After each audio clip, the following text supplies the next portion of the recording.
So England made 2 changes for the 4th test starting at the MCG in a couple of days' time. Today's 24th December. Happy Christmas Eve, everyone. But yeah, so they made 2 changes. Jofra Archer's out of the side strain. Nothing to do his elbow.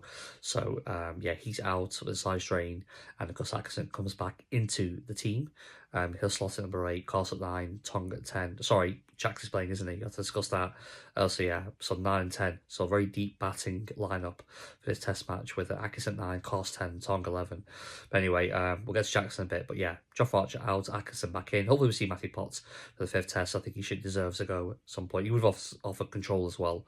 A lot more control than some of his balls have offered in the past 3 tests. But anyway, Jofra Archer's out. I'm not too worried, to be honest. Like I said before, you need to preserve your fast bowler, your Premier fast bowler, especially with the World Cup around the corner. The T20 World Cup starts in, what, 6 weeks' time?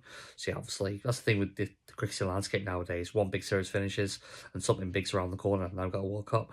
Anyway, so he is out. Said before, Ollie Pope is dropped. Jacob Bethel comes in at 3. Obviously had mixed success, done well at 3 last year against New Zealand away. Didn't do so well in the 1 test he played at home at the Oval against India earlier this summer, batting at 6 when Stokes injured. That being said, just the 1 test he was out in it completely. But they've got big high hopes for Bethel. I think the upside is very high. Rob Key, McCullum and Stokes too. So he's a spare batter, and so he slots in at 3. No shuffling around like Roots at 3 for Bethel at 5. Bethel goes in at 3. But all I say is you need to give him a long rope, give him a heck of a long rope. Just like you give Ollie Pope, you need to give him a long rope and give him every opportunity to succeed, which I think he will. I think he's a very talented player. He can move through the gears we've seen in both red and white ball cricket. So I'm excited about Bethel coming in. And not expecting too much, but I just want to see some patience and some tenacity at the crease and some guts when we need it. So yeah, anyway, let's see how he gets on.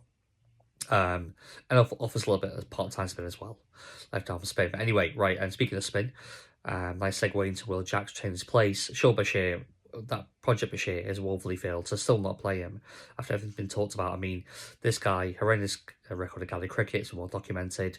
3rd best spinner in his own county, even behind Leach and Vaughan, Archie Vaughan. Yet he still can't. Yes, he was still being picked as number 1 spinner for England. Mixed record. Not too bad returns for a young off spinner, but obviously breath of confidence. Obviously must be appalling the nets.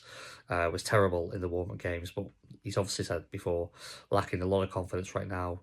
What do you expect from a young 22-year-old? You know, such a kind of a daunting tour. But anyway, it's massive failure on a Stokes, Keane, McCullum. Anyway, Will Jacks retains his place. The one thing it does offer is England a deep batting lineup for MCG.